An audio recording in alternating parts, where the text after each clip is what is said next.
नमस्कार विद्यार्थी मित्रांनो, गोष्ट अरुणिमाची या पाठाचा उर्वरित भाग आपण पाहणार आहोत. जिद्द, चिकाटी, महत्त्वाकांक्षा, प्रयत्नवाद सातत्याने या गोष्टी जर आत्मसात केल्या तर अशक्यप्राय गोष्टी आपण शक्य करू शकतो. याचे मूर्तिमंत उदाहरण म्हणजे अरुणिमा सिन्हा. मन, मेंदू, मनगट याचं एकत्रीकरण झालं की यश नक्की येतं, हे आपल्याला या पाठाच्या रूपाने पाहायला मिळतं आहे. एवढा मोठा आघात झाला तरी, शारीरिक अपंगत्व आलं तरी, पण मन खंबीरपणे यशाचं एव्हरेस्ट शिखर गाठण्यासाठी सज्ज झालं होतं. अरुणिमांनी सहानुभूतीची बिलकुल अपेक्षा केली नाही. प्रतिकूल परिस्थितीवर मात करून नवा आदर्श तरुणांच्या पुढे ठेवला आहे. आपणाला प्रत्येकाला स्वतःचा शोध घेण्याचा अनमोल संदेश या पाठातून वेळोवेळी आपल्याला मिळतो आहे.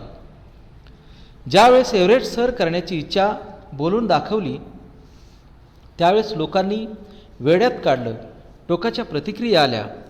पण बचेंद्री पाल यांना भेटल्यावर त्यांनी दिलेले प्रोत्साहन, ध्येयाचा केलेला आदर यातून खूप मोठी प्रेरणा अरुणिमा यांना मिळालेली आहे. म्हणून अरुणिमा यांनी स्वतःला सिद्ध करून दाखवले. गिर्यारोहणाचा प्रशिक्षणाचा पहिला टप्पा सुरू झाला, तो म्हणजे नेहरू गिरिभ्रमण प्रशिक्षण केंद्रामध्ये. भारतातील सर्वात मोठं प्रशिक्षण केंद्र तर आहेच, बहुधा आशिया खंडातही सर्वात मोठं असावं. या ठिकाणी 1.5 वर्ष खडतर प्रशिक्षण सुरू झालं. छोटे पण बऱ्यापैकी धोकादायक पर्वत चढणे हे जणू काय मरणप्राय होते. पण अशा कठीण प्रशिक्षणातून अरुणिमा सिन्हा सही सलामत बाहेर पडल्या, तावून सुलाखून निघाल्या. प्रशिक्षणाच्या वेळी पर्वतावर चढताना कृत्रिम पायाचा चवडा टाच जमिनीत रुतवत चालावं लागत असे आणि सतत पाय गोल फिरायचा. पाय घट्ट रोवणे कठीण होऊन जायचं. दुसऱ्या पायातही रॉड घातलेले होते, त्यामुळे वेदना अधिकच असह्य वाटत होत्या. सुरुवातीला शेर्पा यायला तयार नव्हता. घरच्या लोकांनी शेर्पाचे मन वळवले. खरा सुरू झाला क्षणोक्षणी आव्हानांना भिडणारी जोशपूर्ण 52 दिवसाची एक रोमांचकारी लढाई. विद्यार्थी मित्रांनो, प्रत्येक क्षण ऐकत असताना एक वेगळेपण या कथेमध्ये आपल्याला प्रामुख्याने पाहायला मिळतं आहे. प्रत्येक गिर्यारोहकाला शिखरापर्यंत पोचण्याआधी 4 बेस कॅम्प करावे लागत असत आणि एकदा कॅम्प 4ला पोहोचलात की तिथून फक्त 3500 फुटावर जगातील सर्वोच्च असणारं एव्हरेस्ट शिखर हे आपण गाठू शकतो. पण कॅम्प 4 ते शेवटचा टप्पा यामध्ये जास्तीत जास्त मृत्यू याच टप्प्यात होतात. कारण अतिशय ऑक्सिजनचं प्रमाण कमी, हाडं गोठवणारी थंडी त्या प्रदेशामध्ये आपल्याला पाहायला मिळते आहे. म्हणून 4थ्या कॅम्पला पोहोचेपर्यंत आधीच्या कॅम्प्समध्ये सर्व सहकाऱ्यांच्या मध्ये सर्वात नेहमी मी पुढे असायची असं अरुणिमा सांगतात. आणि मग सहकारी विचारायचे, मॅडम तुम्ही पुढे कसे असता, नेमकं काय खाता? अरुणिमा म्हणते आहे की मी अपंग, त्यात मुलगी, म्हणून कसल्याही प्रकारची सवलत किंवा सहानुभूती नको होती. कदाचित याच विचाराचं प्रतिबिंब माझ्या कृतीतून उमटत असावं. शेवटच्या टप्प्यामधली डेथ झोनची चढाई सुरू झाली. जिकडे तिकडे मृतदेहाचा खच पडलेला होता. प्रचंड थंडी, मृत्यूच जवळून पाहत होतो. आदल्या रात्री बांगलादेशी गिर्यारोहक मृत्युमुखी पडलेला दिसला. पोटात उसळून येण्यासारखं होतं. मनात भीती निर्माण होणारी होती. पण या सगळ्या गोष्टीला आवर घातला. स्वतःला अरुणिमा म्हणतायत, तुला मरायचं नाही अरुणिमा, अंतर्मनाला वारंवार मी हेच बजावत होते. खरं सांगते, आपलं मन जसं सांगतं तसंच अगदी तसंच आपलं शरीरसुद्धा वागत असतं.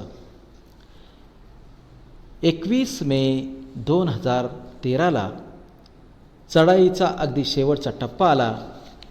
अरुणिमा, तुझा ऑक्सिजनचा साठा अतिशय कमी झाला आहे, आता मागे फिर, एव्हरेस्ट तू पुन्हा चढू शकशील, असं शेर्पा कळकळीने सांगत होता, बजावत होता. पण अंतर्मनामध्ये कुठेतरी ठाऊक होतं, नाववर नेवर, आता नाही तर पुन्हा कधी नाही. अगदी या क्षणी जर एव्हरेस्ट सर केलं नाही तर माझ्या शरीराने मृत्यूला कवटाळण्यासारखं होईल असं तिला वाटलेलं होतं. शिवाय पुन्हा एकदा इतकी सगळी स्पॉन्सरशिप उभा करणं, कठीण परीक्षेला तोंड देणं हे महाकठीण आहे. अखेर मी एव्हरेस्ट शिखरावर पोहोचले हा ऐतिहासिक क्षण कॅमेऱ्यात साठवण्याची मी शेर्पाला विनंती केली, पण मात्र शेर्पा फोटो काढण्यास तयार नव्हता. ऑक्सिजनचा साठा थोडकाच उरला होता. आपला मृत्यू आता जवळ आलेला आहे, आपण आता माघारी जाऊ शकत नाही हा मनात विचार होता. पण मनात एकच इच्छा होती की निदान एव्हरेस्ट सर करून तरी आपण मृत्यूला कवटाळावं. पण अशा परिस्थितीमध्ये शेर्पाचं मन वळवलं. फोटो काढायला लावले, क्लिप तयार करायला लावली. अगोदरच खवळलेला हा शेर्पा चिडत चिडत का होईना त्याने व्हिडिओ तयार केला. अखेर भारताचा ध्वज जगातील सर्वोच्च शिखरावर एव्हरेस्टवर फडकवला.